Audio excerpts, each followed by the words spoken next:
Welcome back, and it's time for the power rankings again. And lots of games this week. There was a lot of movement, and then by the time you reach Saturday, some of the teams moved back to where they'd been before. I looked at the power rankings board a couple days ago. I'm like, wow, there's so much movement. And then I looked at it tonight, and I was like, oh, all right. So we've got 1, 2, 3, 4, 5, 6 teams that stay in the same spot they were last week. So they move up, they move down, and in the end, some of them end up in the same spot. But there is some movement this week. I'd like to thank the Islanders for coming up with a stadium jersey that didn't quite work, but clearly it's the template for their current third jersey that they're wearing. So they take this off, they make it so it's not a shiny logo, and it works. So yeah, there you go. Number 32 on this week's countdown, dropping one spot from last week, and I guess it makes sense in the universe for Philadelphia to be last on the board. It's kind of their spot. It was Montreal's earlier. They're close. They're losing games by not very much. True. They're still losing a lot of games. So Philadelphia ends up being number 32 this week. And I feel bad because, again, they're not losing by a lot, but they're losing a lot. Number 31, moving up one spot from last week, is Seattle. And it's a similar story to Philadelphia. They're not getting blown out. They're not getting destroyed in all these games. It's just either they don't score quite enough, or their goaltending lets in a goal that shouldn't, or their defense isn't play. There's something in each game that's preventing them from winning. They get the shootout win tonight in Montreal. They switch spots with Philadelphia. No Stanley Cup parades expected in either city this year. Number 30, dropping 3 spots from last week, although their last game of the week was a win, and it was a pretty fun one to watch, and that's Buffalo. Now, for Buffalo, again, they're losing more than they're winning, but there's a lot of optimism for the future. I share that. I think the Buffalo is going to be better next year. I don't know how much better, but it's got to get better. Tuck's been huge. Krebs has been great. Obviously, Craig Anderson's given them good goaltending. And then it's a matter of going into next season getting better goaltending. And the fact that they're said to be buyers at the deadline is kind of fun, because I can't remember them being buyers at a deadline the entire time this channel has existed. They've been sellers at every single deadline, and eventually that's got to stop. If you're going to become better, that's got to stop. And of course, tomorrow they're in the Heritage Classic game, so if they win that over Toronto, they'll move up. That would also make Toronto move down. But again, they dropped 3 spots based on the overall play this week. Number 29, same spot as last week, is Chicago. So Chicago stays in the same spot. They destroyed Ottawa tonight.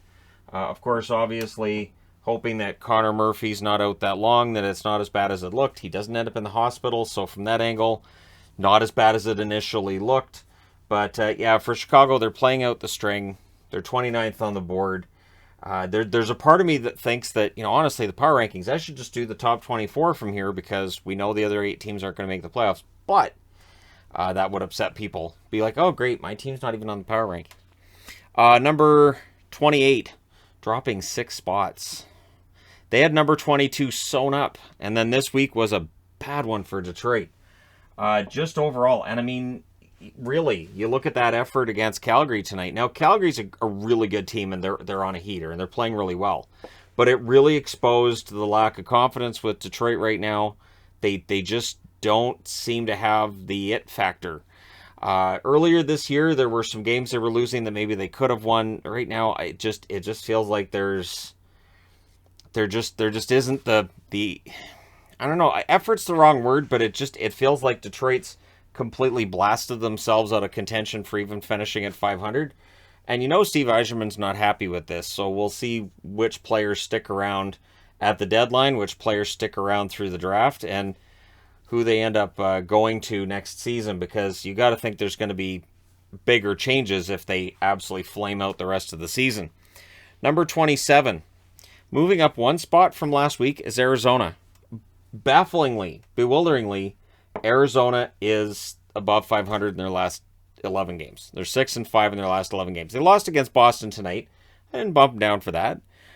They kept it close. Well, Vejmelka kept it close, but they beat Toronto this week. They're winning some games. So while Arizona is right near the bottom of the league overall, and Seattle, Montreal, likely to battle it out for last place overall and the best chance at winning the draft lottery, I think Arizona's playing relatively well.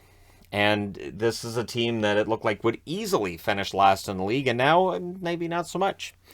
Number 26, moving up 4 spots from last week, is New Jersey.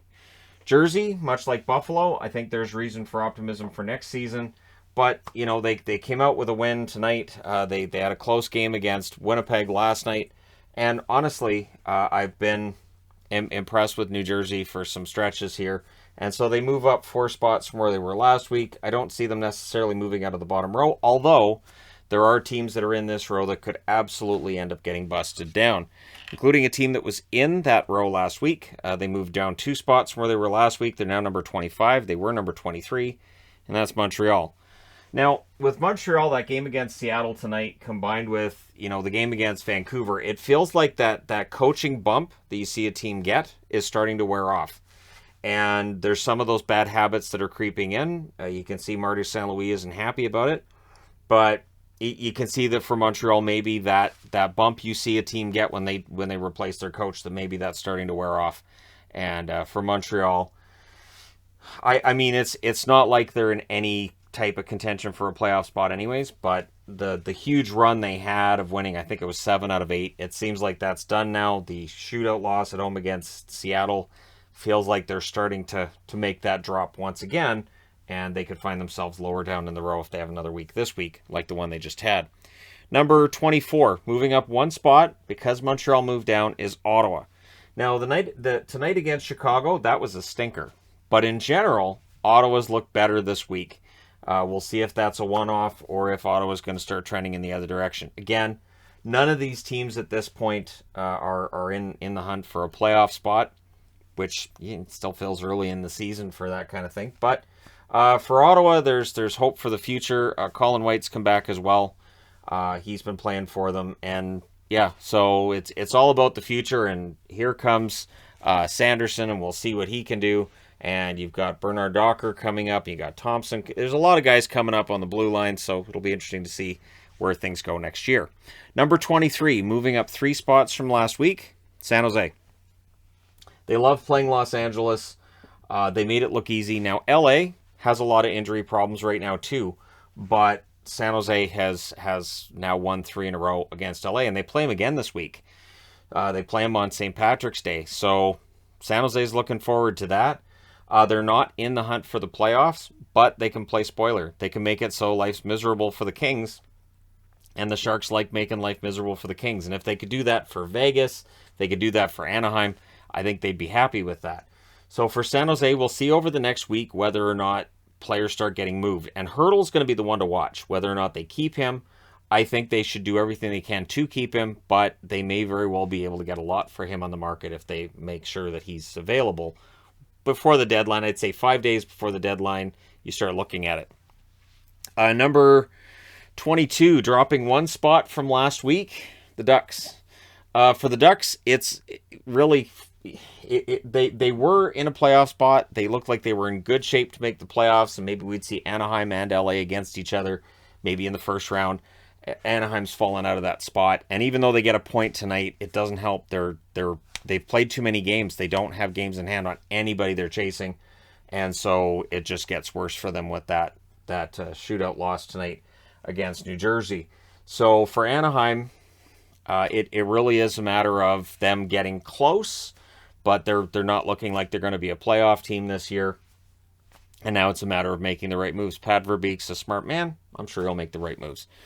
Next up at number 21, dropping 6 spots from last week, and that is tied for the most. Detroit dropped 6 spots. So did Columbus. So Columbus this week was not a great one. They lose 6-0 against the Islanders. Yeah, and it's been a week of them just kind of falling off. And it has to be tough to keep up that winning pace of, winning 7 out of 10. I think they won 8 out of 10 at one point too. And now just reality catches up with you here and there. And yeah, for Columbus, I think that's what it is. They're not going to make the playoffs this year, but there's some good things to build on for next season. And they probably end up finishing right around where we thought they would. They just took a longer time to get there than we thought they would. They were looking like they might be a playoff team early in the season too. Number 20, same spot as last week, Winnipeg. For the Jets, it's funny because, they beat Tampa and they know they need to go on a run. You can see that. But when things start to go wrong, they tend to go wrong quickly for the Jets. Kyle Connor's playing really well. Hellebuck's allowing goals, but the defense in front of him isn't helping either. And so for Winnipeg, they don't look like they're going to make the playoffs either. They're not that far back, but again, they need a lot of help, and they have a lot of teams to jump in order to get into the playoffs. So not being that far out, the only way that helps is if the teams that are ahead of you aren't winning more games than you are at this point. And for Winnipeg, it's been a tough battle for them. Next up, number 19, moving up 5 spots from last week, the New York Islanders. So, wearing Islanders, because they're one of the biggest movers this week. They move up the 5 spots, but you have to have that asterisk. While Barry Trotz gets his 900th win, and kudos to him on that, he's only the 3rd coach to ever reach 900 wins. Honestly, the Islanders are nowhere near the playoffs. At this point, they're playing spoiler, and they're playing it really well. They're playing some Islander hockey, so if you want hope for next year, right now the run that they're on could very well be it. They look a lot like the team that went to the Final Four last year. The problem is they've lost way too many games to this point. They're so far back of Washington and Boston. It's really to the point where they're just trying to, fix their record, get above 500, have a good finish to the season, and maybe make Lou Lamoriello consider whether or not to get rid of certain players or keep certain guys around. So guys are playing for their jobs right now on these teams, and that's why some of them win some games when they do, because these guys are playing for jobs next year. All right, next on the board, number 18, dropping 5 spots from last week. Rough week for Vegas. And it's funny because people are going to complain Vegas is too high. They lost against Philadelphia. They lost against Buffalo. Then they lost against Pittsburgh. It's gotten bad. And this is where when people talk about Stone going on the LTIR, and I said right at the beginning, Stone is a huge driver of their offense. Not having Stone on the ice is a huge detriment to the Vegas Golden Knights. So if you go down that rabbit hole and you believe that they are putting him on LTIR so they can play Eichel, I think they actually make their team a little weaker that way. I'm not saying that as an insult to Jack Eichel at all. Mark Stone is one of the best two-way forwards in the National Hockey League, period.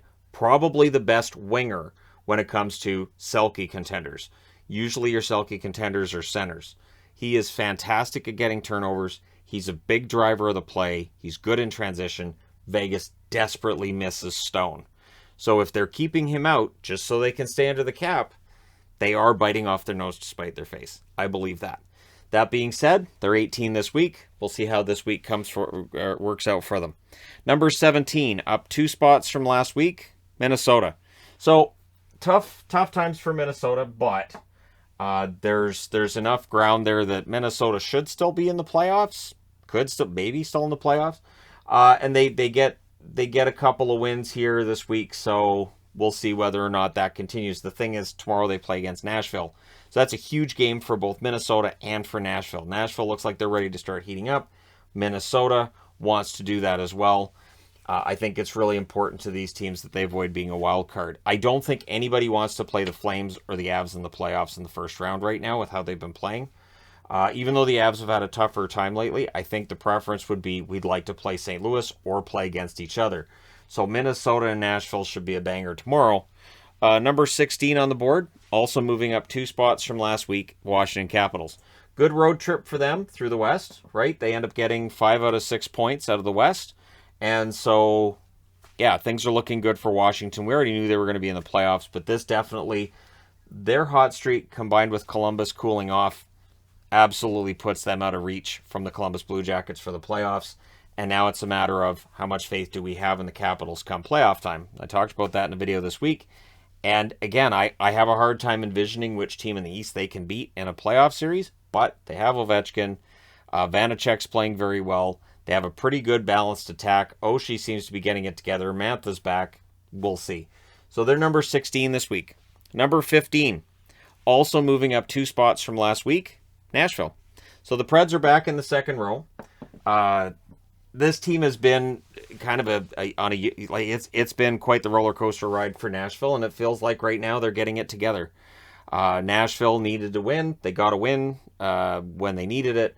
They don't get the win over St. Louis, but they got a win over Dallas when they needed it. And so the loss against St. Louis, I didn't bust them down for that. That to me felt more like St. Louis starting to get their game together than it did Nashville having a poor game. At least that's how I viewed it. And so Nashville ends up at 15th on the board this week.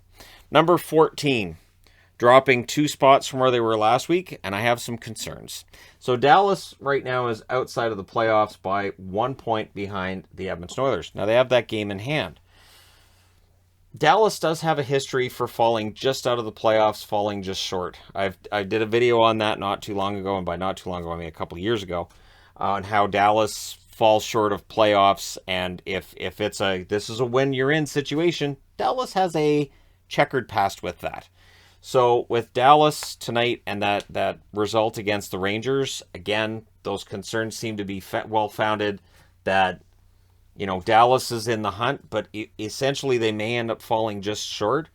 As a Stars fan, I kind of hope not. Although if they fall just short and Vancouver gets that playoff spot, it'd be hard to be angry about that. Number 13, moving up 3 spots from last week. I thought the Oilers had a good week. I did. The Oilers, there's a lot of doom and gloom about the Oilers, and I think that has more to do with the fact that it's Canadian market. There's a lot of media attention. Very reactionary, whether they're winning or losing, it feels like there's very reactionary takes on the Oilers. So if they lose 3 in a row, they're terrible. If they win 3 in a row, and they're rolling. And I think the reality is somewhere in between. But they had a good week this week. They're above the playoff line. That win over Tampa tonight, that was very impressive. Tons of shots for Edmonton. Very good game for them. Number 12, dropping 1 spot from where they were last week. Toronto Maple Leafs. So for Toronto, they dropped 1 spot from where they were last week. And again, you know, was it a great week? No. Does their goaltending need to be better? Yes. They're not that far back of Tampa. They're right near Tampa Bay in the overall standings. So again, and it's funny that Edmonton and Toronto are next to one another because the coverage of both teams are very similar. And it does feel like it's very reactionary on both sides of the coin. So Toronto stays in the top 12. Again, I expect there to be people who say Toronto belongs lower than that. But they've won their share of games. They're not going to be happy with losing against Arizona, sure. They're not going to look at that and go, well, hey, at least we got a point against Arizona.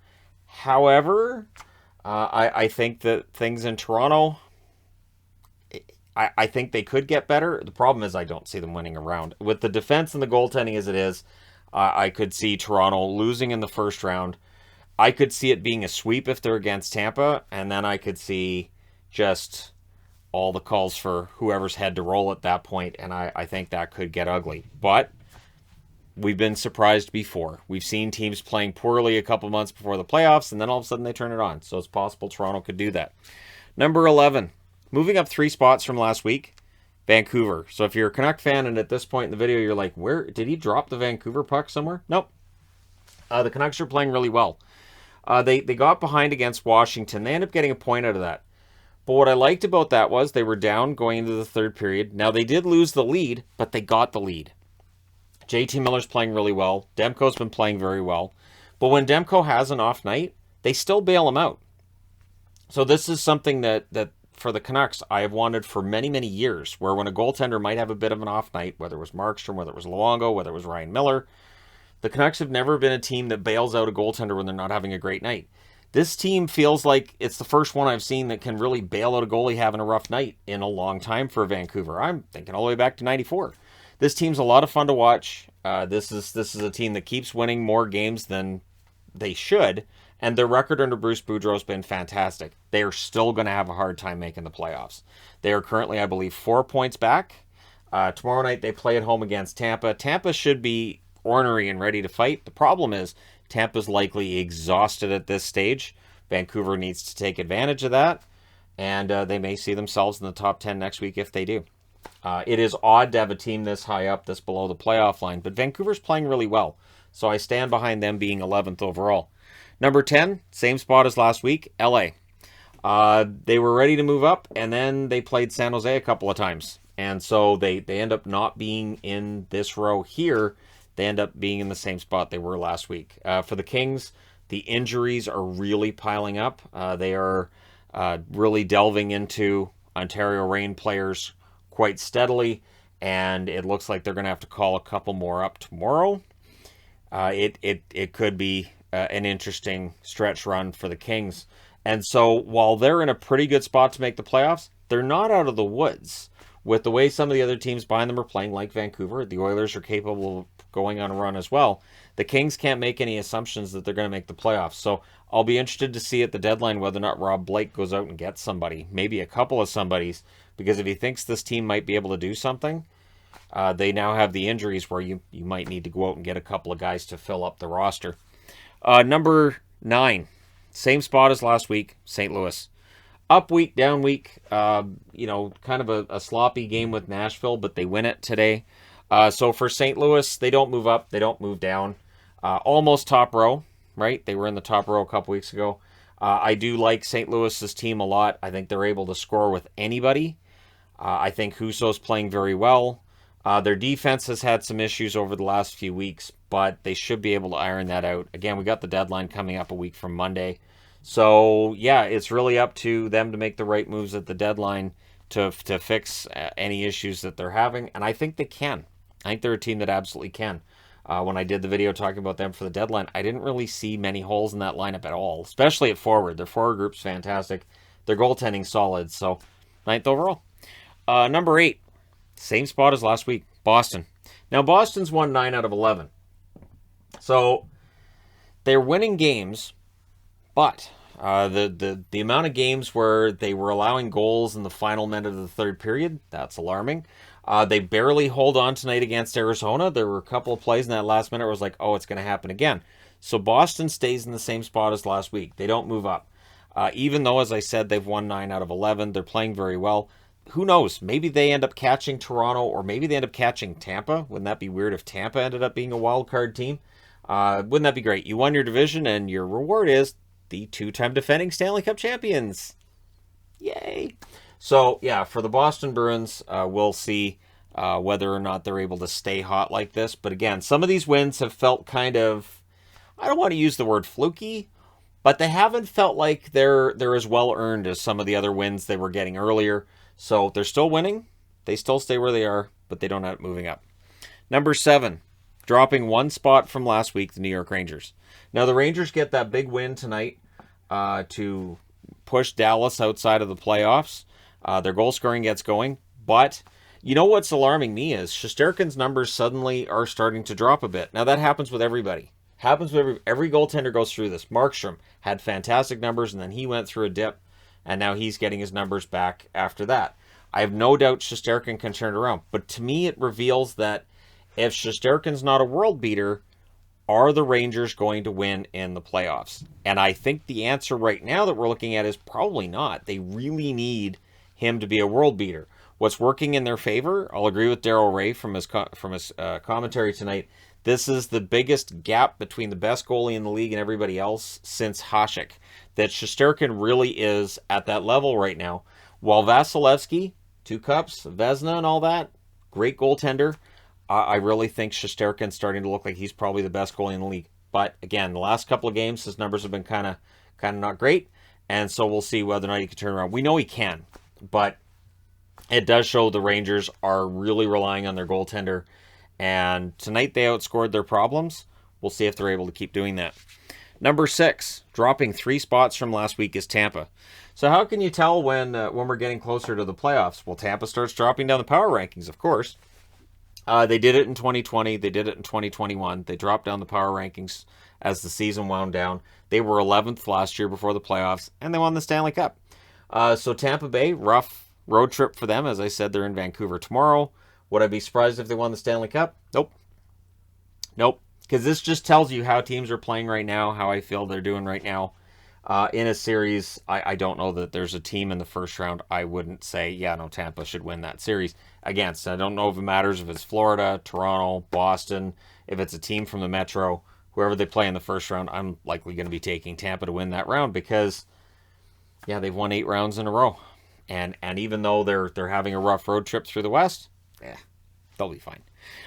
Number 5, and up 2 spots from last week, is Pittsburgh. So for the Penguins, what's interesting to me is that I was, listening to the announcers on their game yesterday talking about how they're looking for depth scoring. Kapanen has been a healthy scratch here and there.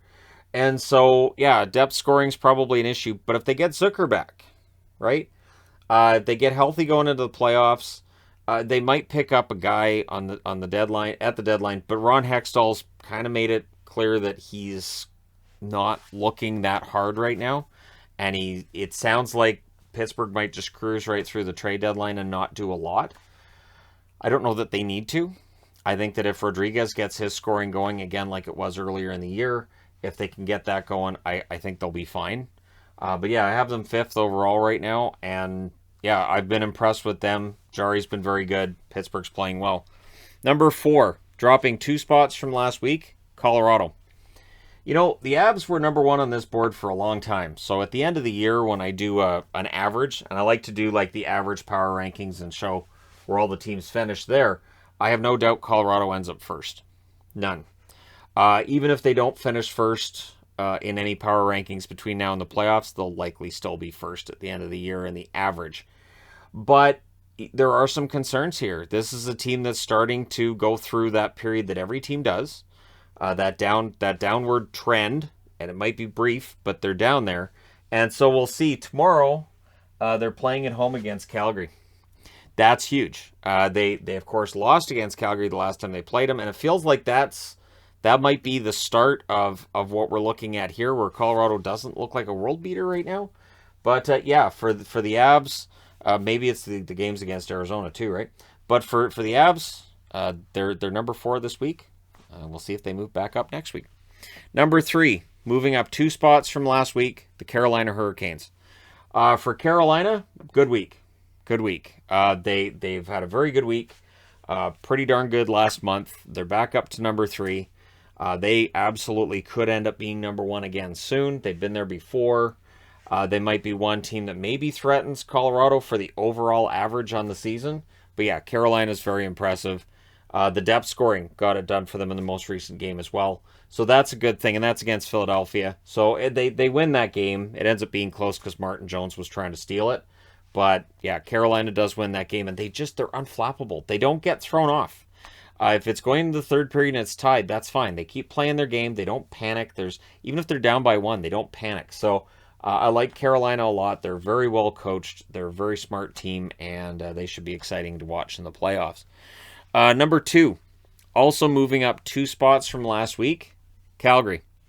At times this year, there's been accusations that I'm too hard on Calgary. At times this year, let me go ahead and move this. There we go. At times this year, there have been accusations as well that I'm too easy or too. It seems to be in between, and so I'm sure there will be those that say, well, Calgary doesn't belong at number 2 because in the overall standings they are. But haven't they lost like 2 in regulation out of their last 20? There's some ridiculous number like that. Like they're just not losing. They played a lot of games this week. They played very well.